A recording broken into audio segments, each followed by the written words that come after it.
नमस्कार, मी ॲस्ट्रो स्मिताली. आपण जी नवीन मालिका सुरू केलेली आहे की काम, धंदा, नोकरी, उद्योग, व्यवसाय यातून आपण जी काही धनसंपत्ती मिळवतो ती धनसंपत्ती आपल्याकडे दीर्घकाळ टिकायला पाहिजे. मिळते तर खरे, पण जी येते तेवढ्या प्रमाणात ती खर्च होईल. तर त्याला स्थैर्य आणण्यासाठी आपल्याला काही उपाय करणं गरजेचं असतं. त्याच्यासाठी आज आपण लग्नावर कोणत्या ग्रहांना बळ द्यायला पाहिजे आणि घरामध्ये काय उपाययोजना केल्या असता पैसे स्थिर होतात आणि आपल्या समृद्धीमध्ये वाढ होते याचा विचार करू.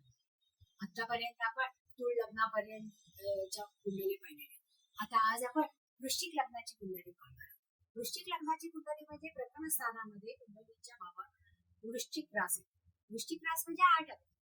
आपल्याला माहितीये 1 आकडा मेषेचा आहे, 2 आकडा वृषभेचा आहे, 3 आकडा मिथुनेचा आहे, 4 आकडा कर्केचा आहे, 5 आकडा सिंहाचा आहे, 6 आकडा कन्येचा आहे, 7 आकडा तुळेचा आहे आणि 8 आकडा वृश्चिकेचा आहे.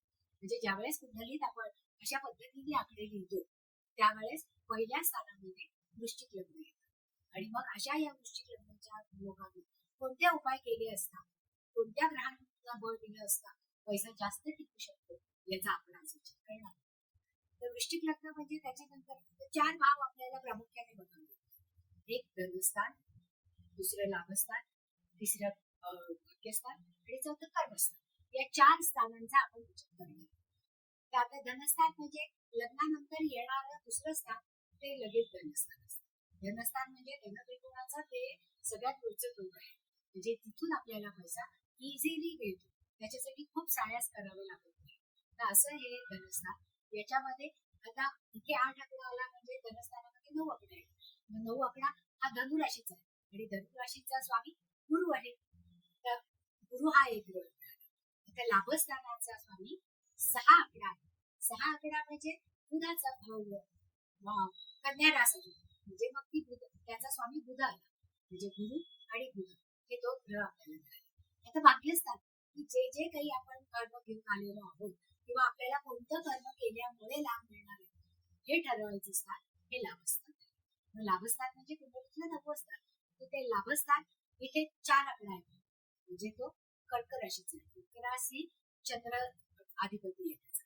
म्हणजे गुरु, बुध आणि चंद्र हा ग्रह.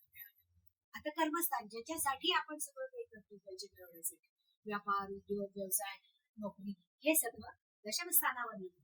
या दशमस्थानाचा स्वामी हा 5 आकड्याने दाखवलेला आहे.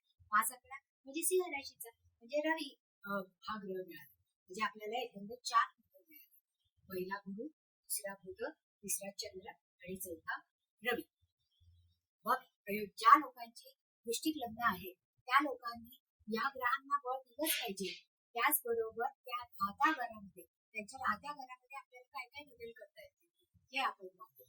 नैऋत्याला बळ देणं किंवा नैऋत्याचं पृथ्वीतत्व वाढवणं गरजेचं आहे, ज्याच्यामुळे आपल्याला स्थैर्य मिळेल.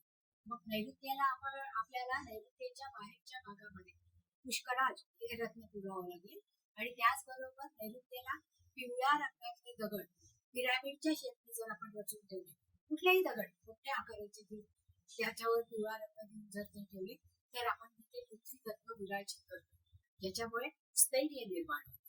त्याचबरोबर रवी आणि चंद्र मिळालेले. मग याच्यासाठी ब्रह्मस्थानामध्ये म्हणजे आपल्या घराच्या 4 कोपऱ्यातून जेव्हा आपण वर्ण जोडू त्यावेळेस जो मध्य भाग येतो ते ब्रह्मस्थान. त्या ब्रह्मस्थानामध्ये 1 ग्रॅम सोनं आणि माणिक रत्नाची जर रचना आपण केली आणि तिथे स्थापन केलं तर आपल्याला स्थैर्य, सुख, शांती, समृद्धी हे सगळं मिळू शकतं. आणि गुरु, बुध, चंद्र आणि रवी यांनाही बळ मिळतं. म्हणजे आपल्याला ज्या विविध संधी येतील त्या सगळ्या संधी कॅश होतील आणि त्याचा जास्तीत जास्त उपयोग आपला पैसा स्थिर करण्यासाठी आणि तो जास्तीत जास्त मिळवण्यासाठी उपयोग होईल. तुम्हाला जर हे आवडलं असेल तर लाईक करा, सबस्क्राईब करा आणि तुमच्या मित्रमैत्रिणींनाही कळवा, ज्याच्यामुळे त्यांनाही याचा लाभ होईल. आणि तुम्हाला जर याबाबतीत काही शंका असतील तर तुम्ही खाली दिलेल्या आमच्या फोन नंबरवर फोन करा. तुम्हाला आणखी माहिती आम्ही देऊ आणि तुमच्या शंकांचं निरसन. धन्यवाद.